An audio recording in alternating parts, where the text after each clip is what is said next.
আজকের ভিডিওটি খুব গুরুত্বপূর্ণ একটি ভিডিও। আপনার গাছের পাতা হলুদ হয়ে যাচ্ছে, গাছের পাতা কুঁকড়িয়ে যাচ্ছে, নষ্ট হয়ে যাচ্ছে, আপনার ফুলগুলো ঝরে পড়ছে, ফল নতুন করে সেট হচ্ছে না, তাহলে আপনি কি করবেন?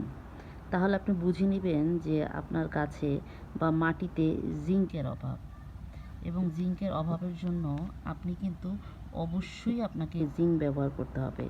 এবং গাছের প্রয়োজনীয় যত ভিটামিন আছে, সার আছে, সবগুলোর থেকে কিন্তু জিঙ্কটা অন্যতম।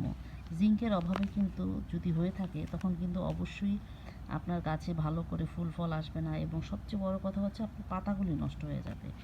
এবং এর জন্য সবচেয়ে বড় সমাধান হচ্ছে জিঙ্ক। আপনি যে কোনো কোম্পানির জিঙ্ক ব্যবহার করতে পারেন, তবে এই কোম্পানির জিঙ্কটা কিন্তু অনেক ভালো।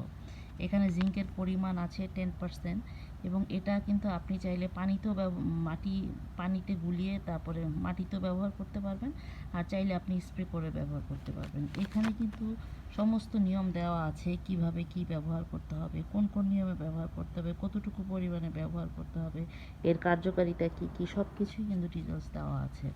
তাহলে আমি আপনাদেরকে একটাই সাজেশন দিব, সেটা হচ্ছে যে অবশ্যই আপনারা কিন্তু গাছে জিঙ্ক ব্যবহার করবেন।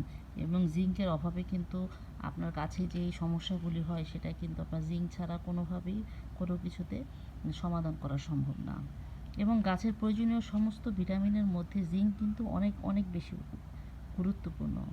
তাই আপনারা আপনাদের গাছে প্রয়োজনীয় অনুযায়ী জিঙ্ক ব্যবহার করবেন, দেখবেন আপনাদের গাছে নতুন করে পাতা হচ্ছে, ডালপালা হচ্ছে, ফুল হচ্ছে, এবং সুন্দর সুন্দর ফলও হবে ইনশাল্লাহ।